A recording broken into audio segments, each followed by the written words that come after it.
उपलब्ध रहना बंद कर दो, बदल जाओगे। मनुष्य का सबसे बड़ा भ्रम यही है कि जितना वह दूसरों के लिए उपलब्ध रहेगा उतना वह मूल्यवान बन जाएगा।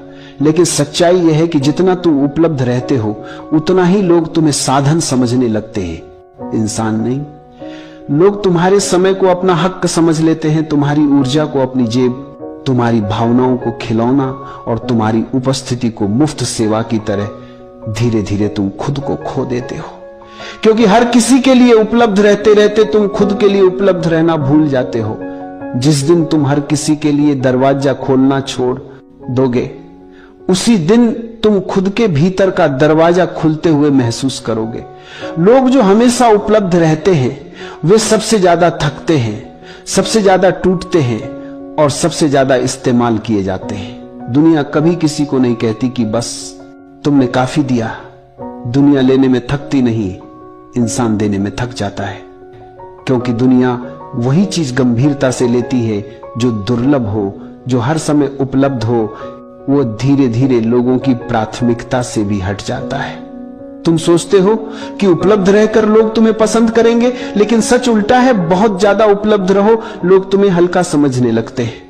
जितनी आसानी से तुम मिल जाते हो उतनी ही आसानी से लोग तुम्हें भुला देते हैं। उपलब्ध रहने का नशा बड़ा खतरनाक है। स्वीकृति का नशा, जरूरी महसूस होने का नशा, दूसरों को खुश करने का नशा, यह नशा आत्मा को जला देता है। तुम सबके लिए खड़े रहते हो, लेकिन जब तुम्हें सहारे की जरूरत होती है तुम्हारे आसपास कोई नहीं दिखता। क्योंकि दुनिया मान लेती है कि उपलब्ध रहने वाला व्यक्ति खुद संभल जाएगा और तुम अंदर ही अंदर टूटते रहते हो। क्योंकि तुमने कभी ना कहना सीखा ही नहीं।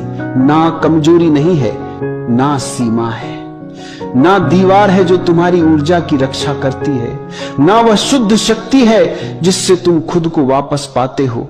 जो व्यक्ति ना नहीं कह पाता वह दुनिया का भार उठाते उठाते खुद को भूल जाता है। जब तुम लोगों के लिए कम उपलब्ध होते हो तुम अपने लिए ज्यादा होते हो। तुम उन लोगों को पहचानने लगते हो जो तुम्हें सिर्फ इस्तेमाल करते थे, और उन लोगों को भी जो सच में तुम्हें समझते हैं। तुम धीरे धीरे महसूस करते हो कि तुम्हारा समय कितना मूल्यवान था, तुम्हारी ऊर्जा कितनी पवित्र थी, और तुम कितने साल उन लोगों पर बर्बाद करते रहे जिन्हें तुम्हारी कदर ही नहीं थी।